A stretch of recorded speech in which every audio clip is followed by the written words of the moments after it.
Have you ever watched a samurai movie and said, I could do that? Well, you probably couldn't. But regardless, let's talk about Ghost of Tsushima.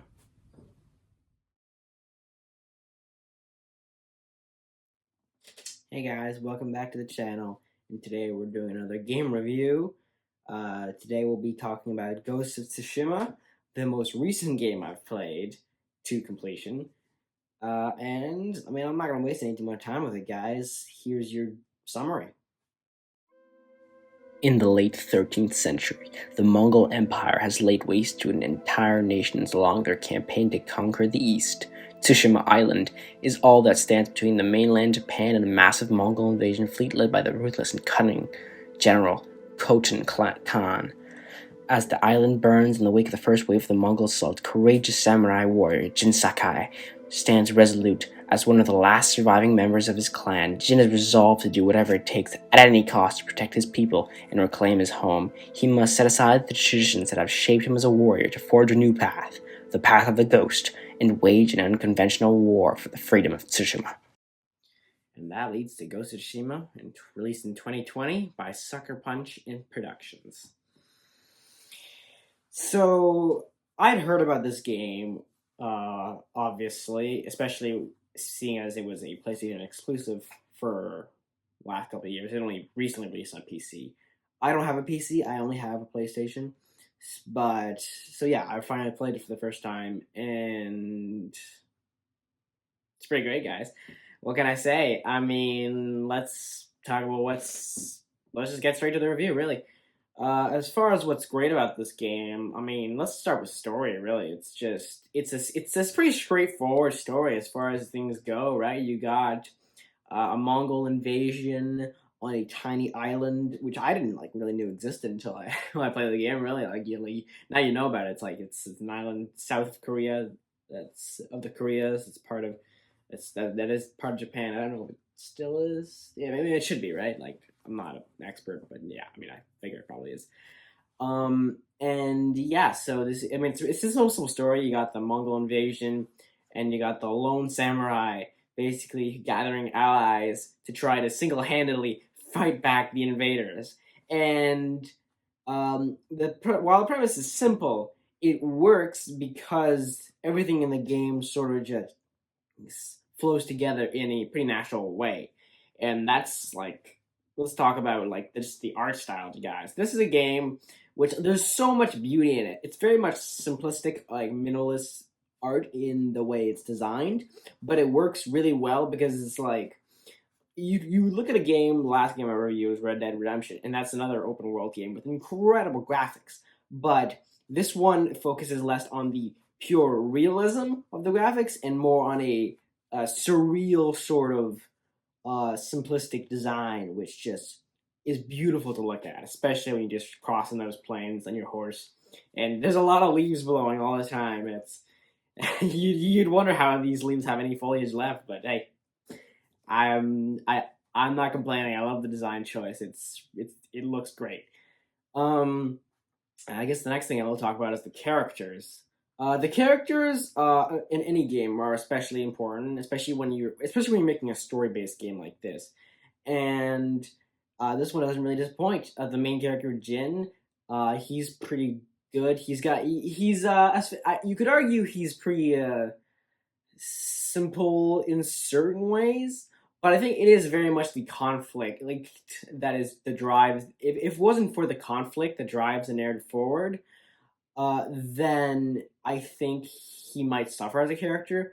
But luckily, I guess the writers on this were clever enough to know that they could make a character like Jin as entertaining to play as, and just like so we're talking about samurai here, who has to go beyond the traditions of honor and that like have guided him as a warrior. Like if you listen to me in the summary there, it's pretty straightforward because it's like it's he has to go become a little unethical in the way he fights, and that conflict is definitely at the core of the development of the story, and it works well. I mean, and the next thing I'll really talk about is probably I think the most fun aspect of the game, and it's the combat.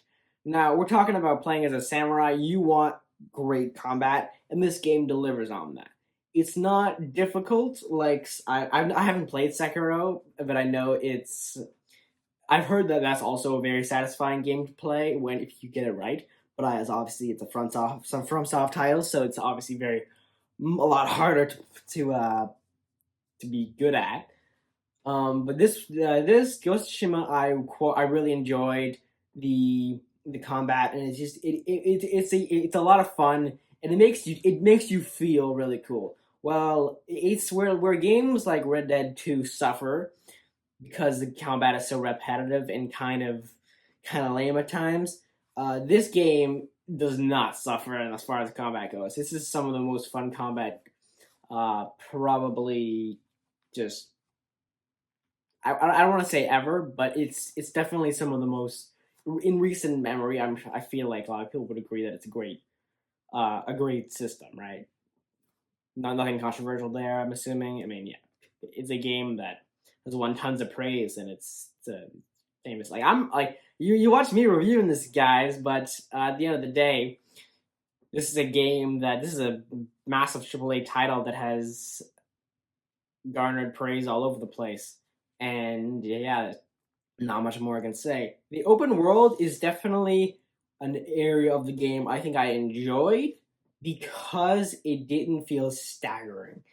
Open world games are always obviously more controversial when you consider how long it's been going on, and and it can be done right, and it can be done wrong. This is an example of somewhere in between where it's not the map isn't so big that it feels like you're never gonna catch everything because it sort of tells you where everything is more or less. It always gives you hints as to where the hidden um, objectives are and such and such. So you never not have something to do until you complete everything. At which point you're basically good for the rest of the game. Um, yeah, that's all we got to say.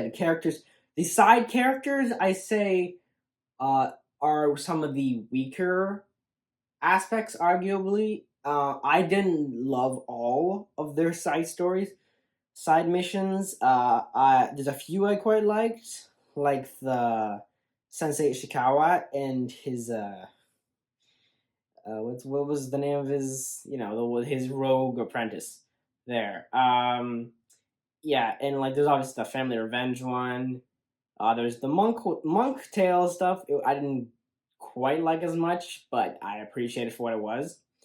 And yeah, I mean, it was where it was, and I didn't mind it too much. I quite enjoyed certain parts of it, and I think this is definitely one of those games where I think you appreciate a lot of it in hindsight, but we find the flaw, but you also do notice the flaws, and that's probably going to lead into my criticism aspect of part of the video.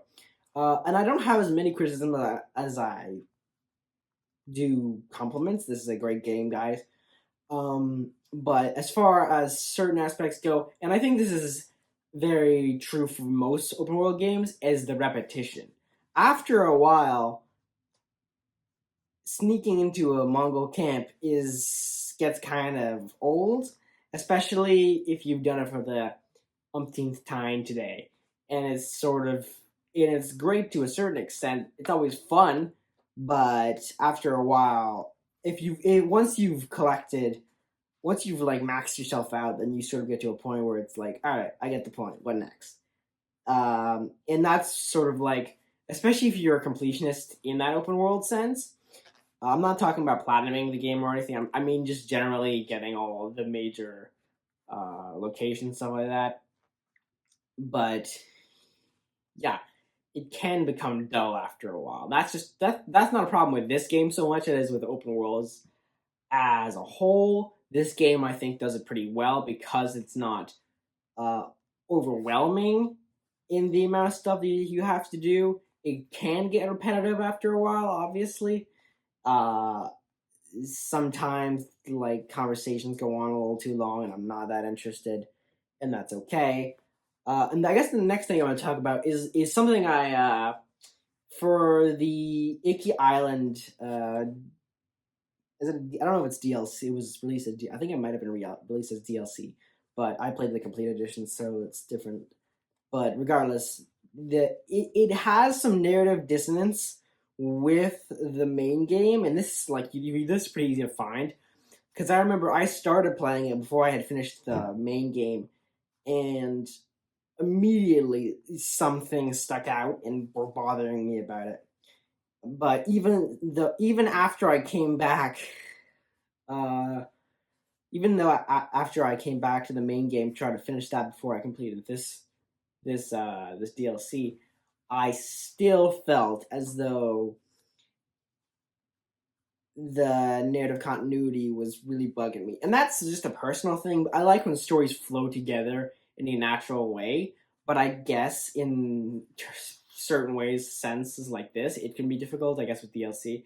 I'm not an expert. I don't know why specifically this happened, but it is what it is. And that's just a nitpick I have in particular. It bugs me a little bit, but as for the DLC, it's still solid. Story. I do think the story in the DLC is a little weaker than the main game, but that's often to be expected. You don't expect it's not this isn't they can't all be Elden Ring where the DLC adds so much to what's already a near perfect game. And yeah, I mean, like I don't have much more to add to this game to this review, guys. If I'm being honest, if you have ever wanted to be in a samurai movie, this is your best bet because yeah, it's very much there's no supernatural element to this at all past a little spiritualism which can be just sort of passed on as game design choices that makes it look cool, and it is what it is. But as far as actual other criticisms, yeah, like if you ever want to be in a samurai, if you ever watched a Kurosawa movie and said, there's actually a Kurosawa mode on this on this game. That's like this is very much a game where just like they want you to have fun with it, and that is one of those things that you really appreciate. And yeah, I think that's about all I have to say, guys. This may or may not be the last video I'm filming at this location because I'm going back to school very soon. And so maybe not next time. I may be able to make one more. I'm not sure, but we'll see, and then we'll have to figure out what we can do from there. But yeah, if it's not here, it will be back in my new apartment. And hey guys, I hope you enjoyed the video. Like and subscribe if you wouldn't mind. Which helps the channel. Tell me what you thought about the game if you've played it. I'm a pretty new to gaming in general. I only got my PlayStation a year and a half ago now, so I've been. This is me be going through the bigger games, playing games like God of War, Elden Ring, stuff like that, and I'm gonna review them as I can because I want to talk about them. And if you have any thoughts, let me know down in the comments. I'm always open to talk about it. And hey guys. Thanks for watching. Have a good one, y'all.